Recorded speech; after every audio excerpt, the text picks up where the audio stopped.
Looking for clarity and confidence when it comes to decision making for your business? You've come to the right place. You're now listening to the Atomic Business Coaching Podcast.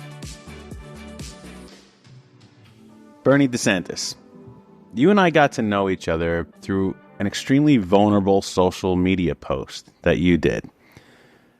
And I'm curious, why do you think it would be so important for others out there to have the freedom to tell their truth in the open? That's a good question. I think unfortunately, social media is littered with everyone talking about how great they are. And the reality is that everybody struggles in one way, shape, or form. And, from the vulnerability side of it, it's quite honestly something that I've struggled with my entire life. Really very specifically, about 20 years ago, I lost my best friend to suicide and really struggled to talk about it. And so just being vulnerable, sharing about myself has quite frankly helped to open me up to other conversations that I would have with people. And, truth is, I really want people to get to know who the real Bernie is. I want to make friends and I want to do business. And the only way that I can do that is by showing the real Bernie and by being vulnerable. If I hide behind that pain that I felt, I'll never have real conversations. I'll never actually get to meet people and people will never get to meet the real me. Yeah. But we see so many people out there, especially on social media these days, almost creating this persona. And what do you think would happen, or why did you choose to be so open? And if other people did, what do you think actually would take place for them? Like, what would they get back from this? I think that for me anyway, again, it really opened up my world to other people. We see so much of this fake success. My world is perfect stuff. And sure, there's some people that kind of lean into it a little bit. I want to be like so-and-so because they do the best this X, Y, Z. But people do business with the people that they like, that they feel that they're like, that they enjoy being around and feel like they have something in common with. So, I can't speak for what other people would necessarily gain from it, but I can say that, for me personally, it's created a lot of relationships, real intimacy between people, myself and other people that I've met. And I would imagine that the people who are haven't been vulnerable in their past would experience more of that, and they would feel more genuine in the conversations that they have. Oftentimes it's people don't want to share the bad stuff because they feel like it's going to make them look bad, right? But the reality is that the more real you are, the more people lean in to what you're doing and what you're saying. Yeah, it's really incredible how people forget that they're human. And it's like, social media has given us an opportunity to reach the world, and that has generated a tremendous amount of opportunity and revenue for people. But they tend to forget that we're all the same, right? Yeah, maybe some people have bigger bank accounts or fancier cars, but at the end of the day, we all go through this human experience together. And I know for me, when I find people that are willing to be genuine about themselves, about their situations, positive, negative, indifferent, that I connect with them more. So, I thank you for doing that, because you and I wouldn't have gotten to know each other. And I'm very happy we've gotten to know each other. So it's, I think, something worth considering for people is, you don't have to tell what the worst part of your day was, but there are things you're probably thinking deep down inside that I don't know if I should tell them out there. And maybe you should.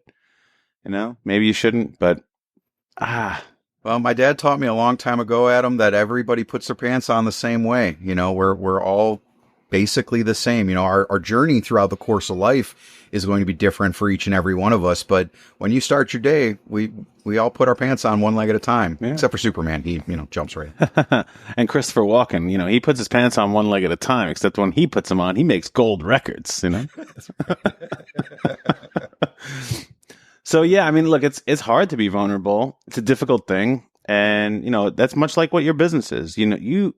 So your company trains employees. You build training modules, you train them. And I've always been curious, if people know exactly what they have to do, why do they have such a hard time teaching others that they're going to employ to do it? Well, there's a lot that goes into learning, right? Just in general, from both a learner perspective, but also from the teacher's perspective. A lot of people think that they can, create a fancy PowerPoint and stand in front of a camera or on a stage and just tell people what it is that they want them to learn. But there's an old saying in the training business that telling isn't training. Right. And when you talk about things like adult learning theory and the ADDIE model and Kirkpatrick, and all these different theories and processes and things, they are relevant to how people learn. Right. And you and I are working on a project right now. There are only so many ways that people learn, but everybody learns in one way, shape, or form very similarly, right? And if you're not incorporating auditory, visual, kinesthetic, reading components to your learning, you're not going to truly learn effectively, right? There is such a thing as the forgetting curve. And that states that you're probably only going to remember 10 to 20% of the things that you're taught if you don't immediately take it and implement it. And so if you just tell somebody something and expect that they're going to go and execute it later, they probably won't. They probably won't do it right. There is a process: tell, show, do, practice, review. And it's got to be all in succession, and it's all got to be done very quickly. The longer you have between the learning and the doing, the less likely they are to actually do the thing the way that you taught them to do it. Makes a lot of sense. I like that. Tell, show, do, practice, review. Is that what you said? That's right. I like that a lot. So, if people are actually doing that, why, and if it's widely known, said there's all these different methodologies of going about there and doing it, why do companies still strive for a company like yours to come in and help them and assist them to do that? Like, what's really the value that they're getting besides they don't have to do it? Well, I mean, it's really about effectiveness, right? Because I walk into a lot of organizations where they do a training and they don't get the result that they want, and then they immediately put people right back into the very same training. It's kind of baffling to me, right? The definition of insanity is doing the same thing over and over again and getting and expecting a different result, right? But we see people do that all the time in business. They just go right back to the same thing that didn't work for whatever reason. When I work with companies, we build our training programs to be engaging and to follow that exact process that I just outlined for you, right? Tell, show, do, practice, review, and they do it in a very consistent and timely fashion. But above and beyond just the learning, it's also the follow-up process, right? There is a reason why coaches like yourself are in business, because it's about the constant reinforcement. It's about coming through and giving advice, because just because you taught somebody something doesn't mean that a new situation isn't going to come up, a different scenario that was outside of the content that was taught. And so there has to be follow-up and discussions. And that is what my company provides, is really a holistic view to anything and all things that are associated with somebody learning something, a new skill or a particular subject matter or knowledge, right? There has to be reinforcement. There has to be a process, a systematic approach to learning. And if you're not doing those things, then ultimately you're not going to reach your objective, or at least not have the level of success that you're ultimately striving for. And the generation of people that are coming into the workforce right now, they are demanding that organizations invest in them. And if you as an organization are not investing in the right processes to educate your people, to train them properly, they're just going to leave. Right. I really do. I like this tell, show, do, process, review. Tell, show, do. Practice, review. Practice, review. Thank you. So out of those, if there was someone who, let's say, they wanted to look at what they're doing internally currently with their training, and if they had to look at those different areas, which is the one that is usually not paid enough attention to but could make a very big impact? If they had to really look at one of them and say, hey, this is a key to the whole thing, it's almost critical. If you don't do this part very well, you're definitely going to get bad results. It's honestly, it's really in the do, right? The majority of adult learners learn by doing, by activity, right? So you can tell somebody something and they can hear it, and some people will be able to go and then do it. You can show somebody how to do it, right? Walk them through the process, but it's in the hands-on component of it, the immediate application of the thing that they learned, that it becomes habit, that it becomes ingrained in them. And so that is the piece that's most often missed. And again, going back to my earlier statement, telling isn't training, but that is where most organizations spend a majority of their time, is simply delivering content and talking at people. We don't learn that way. We don't learn effectively that way. It's interesting that you say it because, as Project 2740, the community that I founded with my partner, Tom, we considered other options, right? We considered putting together courses and selling them. And we actually do that some other places. But the impact that we've seen with the practice, with the do, with the review, with those things, with the interaction of the knowledge, right? That has really been the difference maker in all of that. And we've succeeded really, really well for our clients in the one-on-one because it's a constant paying attention to them and practicing this, coming back, and we look at it and assess it, say, okay, how do we iterate or do more of it? But I think in the community versus the selling a course model, I've seen people just get it quicker. Like they're like, wow, I get that now. And then they go do that thing. And it's fun also to watch other people do that. So if you're with a contemporary in the room, it's like, wow, they just got it too. How do I get that? And what's going on? And I know I've been a part of a lot of training for corporations. One of the greatest trainings I ever did was in 2000 when I was training. I was hired as the assistant vice president for Solomon Smith Barney Citigroup. And I was a young man. I was 21 years old. They paid me a ridiculous salary, and they put me through Citi, C-I-T-I, like Citibank, Citi University. And I had to go to Manhattan, New York for 9 weeks and go to their school. And it was, to this day, some of the greatest training I've ever gotten. It was even better than experience I've gotten in the real world or the school that I've gotten. This Citi University was amazing, and because it was a constant role play.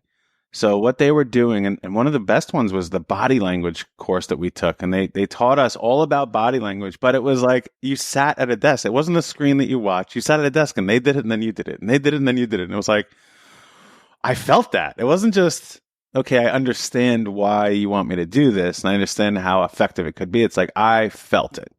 And I think, I'm glad to hear you say that. So that makes a lot of sense.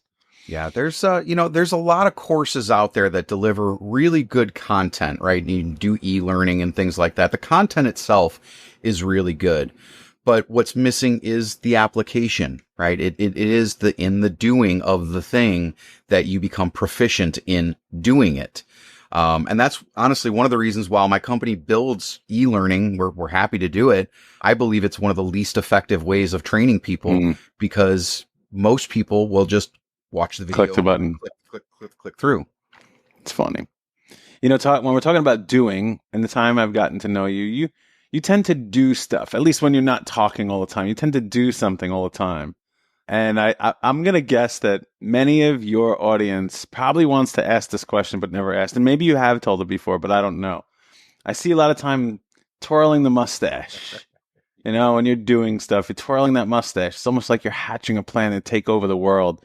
So I'm sure everybody wants to know, what's the deal with the mustache? Where did it come from? Like, it's become part of your brand. What you got to tell us. What's the mustache all about? Yeah, absolutely. I'm glad to share. So the mustache is actually a family heirloom. My dad and my grandpa, we all share the same name, and they both have, or had, I should say, really robust mustaches. So I started growing this mustache first time back in my 20s. Got a lot of great feedback. I got tired of maintaining it because it does take a lot of time and energy to maintain it. And I do twist it all day like I'm a maniacal villain. But I shaved it off because I was tired of messing with it. And then about 8 years ago, my cousin, we were sitting down having a glass of bourbon. He was like, Bernie, you should grow that mustache out again. And we went back and forth, argued about it for probably an hour or so. And finally he convinced me. He was like, just do it and just see what happens. So I did. And for a while, I was keeping it pretty well trimmed. Like if you look at my Facebook and my LinkedIn photo, it's from right around that time. So it's pretty small and not to what it is today. And I wore it for a while, got great feedback. My grandfather then passed away about 5 years ago. And again, he had a really big, beautiful, bold mustache. And so at his funeral, my family asked me to give his eulogy. So I obviously was honored to do so, and I did. And as I was at the pulpit in the funeral home, I was about halfway through my eulogy, and I saw three people walk into the back of the room that I didn't know who they were, right? When you get into your 70s, 80s, your circle gets kind of small. So I fully expected that I would know everyone who was there. And I was a bit shocked that I didn't know who these people were. So I finished my eulogy and I walked myself to the back of the room and I introduced myself. Hi, I'm Bernie, Bernie, who's in the casket, was my grandfather. How did you know him? And they shared with me that my grandfather was their boss 40 years earlier at the Better Made potato chip factory here in Detroit. And when they found out that he had passed, they wanted to come and pay their respects to the best boss that they ever had. And they wanted to see his big, beautiful mustache one more time. Oh, man. And so from that moment on, I decided that I would wear this mustache forever in honor of him. Wow. That's really great. I love when there's things that have so much meaning to them. So, it could be a look or it could be a life. And it's a life for you, Bernie. It is. I mean, honestly, Adam, I'm to a point now where if I were to shave this thing off, family members wouldn't even recognize me anymore. It has literally become my brand. That's awesome. So we talked about that your company does training, but you also do a lot of video production. And, as I've gotten to know you, I've really found this incredible energy. And I know we're in a calm setting today, so it might not come across that way, but you have this really incredible passion and this energy that you bring to a room. And I know a lot of that is what you're doing inside of your video production, whether it's you doing that or you helping other people to do that. And I'm curious, how can others find this ability that you have to bring this energy every time they show up? Because I've never seen you show up where you didn't have it. It's not natural for me, honestly, Adam. I am by nature an introvert. One of the worst positions that you could put me in is in a room with 100 other people and tell me to go and talk. I am the guy when I go to an in-person networking event, I go right to the food table, grab myself a plate, go stand in the corner and watch everybody else for about 15 or 20 minutes to see how things go. So this is a learned behavior for me, but I came to recognize throughout the course of my career that most people aren't going to come up to you and have a conversation with you if they don't find a reason to or feel a good energy from you. So this is a learned behavior for me. When I now approach a virtual event or a networking meeting, I turn the switch on, and I know that I need to have a higher level of energy, because if I have a higher level of energy, it's going to attract other high energy individuals. And those are the people that I want in my circle, that I want to connect with. So I am effectively trying to mirror the people that I want in my life. Yeah, I mean, it comes through every time I'm with you, man. It just comes right through the screen. You feel it, and you know me, I'm a super high energy, pretty intense guy most of the time. And it's like, I feel that you're matching it. So maybe you're really good at matching it then. So yeah. I'll have to observe some other interactions of yours to see what it is. All right. So I understand you're a bourbon aficionado. I am. Yes. Why? So what is it? What is it about bourbon? Why, and where do you think the best bourbon in the world is from? Well, I mean, the best bourbon in the world comes from Kentucky, and that's just the way that it is, or rather Tennessee.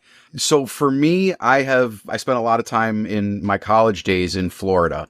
And, when you're in the heat, you usually will stick to more clear liquors, or at least that was kind of what I did. And, that was all fine, well and good. And I really didn't dabble into whiskeys and much until I got into my 30s. But usually the white liquors have a very alcohol flavor to it. And there's nothing else to it. It's just the grain alcohol. Whereas bourbon is aged for 5, 7, 10 years, and it gets that oaky flavor to it. The first time I sipped bourbon, I almost threw up because it was almost too overpowering. Mm-hmm. But after a while, I really started to enjoy it. And I like those oaky flavors and the caramel flavors and the chocolatey flavors. Like, you can really start to taste it. It's almost like being a wine sommelier, right? It has its own profile to it. And each bottle of bourbon, even if it's made by the very same distiller, has its own flavor, its own character to it. It's really, really good. I enjoy it. It seems that bourbon has had this rise over maybe the last decade or so. And it used to be a lot about scotch, right? It was like people would drink whiskey, but they'd usually mix it with something. But it was a lot scotch. And now you see it's bourbon has kind of been elevated. And I'm not a drinker. I'm not a bourbon drinker. So why do you think there's been this drastic trend where people are more attracted to that versus something that used to be the staple, the gold standard? A lot of it is commercialization, and I'll give you one example in particular. So if you watch the original John Wick movie, when he is in the Continental Hotel, he's got a bottle of bourbon, and that bottle of bourbon is Blanton's, and it's got a very unique bottle that is shaped like almost like a grenade. And so as you start to see these different bottles of bourbon in more movies and social type settings, the fanboys, they start to gravitate more towards those types. And then once you start to drink bourbon, you start to recognize, oh, there's a whole world of bourbon out there. And so people have started to expand into all of these different types and distillers of bourbon. I would say that I think it's really become more of a status thing for people. Scotch was kind of what was. Bourbon is kind of the next iteration of it. And honestly, give it 10, 15 years and it's probably going to move on to something else. Yeah, I know Tequila was making a move for a while. And one of my other partners, my other business, before it was trendy, we used to go to Manhattan and there was this one bar. It was a tequila bar. And it was just a tiny little place that had like 25-foot high ceilings, but it maybe 10 seats in a bar. And that 25-foot thing was all tequila. There was nothing else but tequila there. And he used to sit there and sip it. Mm-hmm. And I was like, what are you doing? He's like, oh, the taste, this or that. But I haven't seen it come through like bourbon. A lot of my friends now who are successful at drinking bourbon, they seem to like, they enjoy something about that. So I was interested in it. Yeah. And there's a lot of people out there, a lot of collectors out there now at this point too. Like there's some bottles, maybe you've heard of Pappy Van Winkle. Mm-hmm. That is one of the most expensive bottles of bourbon that you can buy at this point on the secondary market. But retail value on it is like $30 a bottle. That's crazy. Wow. $1,000 a bottle for it. Obviously more aged or more rare. Yeah. It's interesting. So, hey, this has been fun. I have 2 more questions to ask you. So the next one is, what is next for Bernie DeSantis? Wow, good question. For me, I am really focused on 2 things. One obviously is growing my business. I really want to get my company to around $10 million annual revenue and then eventually hand it over in the same way that my predecessor handed it over to me. I really want there to be a legacy with Insignia Training Partners. And, in my opinion, in order to get to that 10 million, there's a lot of work to do. But once I reach that point, I don't want to just shut it off. I don't want to let it go by the wayside. So that is the one side of it. The other side is I'm 44 years old, and as long as I can remember, I've always wanted to have a family and have just started my family at this point. I have my first daughter. She turned 1 year old just this past Sunday. Awesome. And looking to grow our little family to, 3-4 kids and help them to grow and experience the world, man. I love that. So before I ask the last question, how do people find you?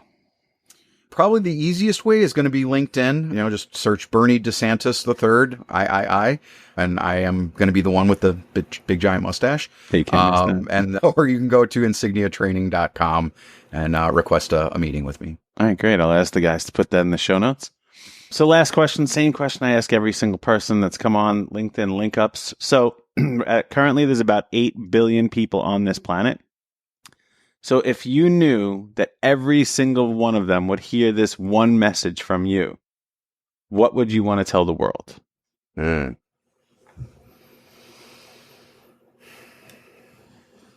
is such a deep question, Adam. I would tell people to be intentional. Really think about what you want and what you want the world to experience from you. and be intentional about it. Don't just talk out of your ass. Bernie DeSantis, thank you. Thank you, Adam.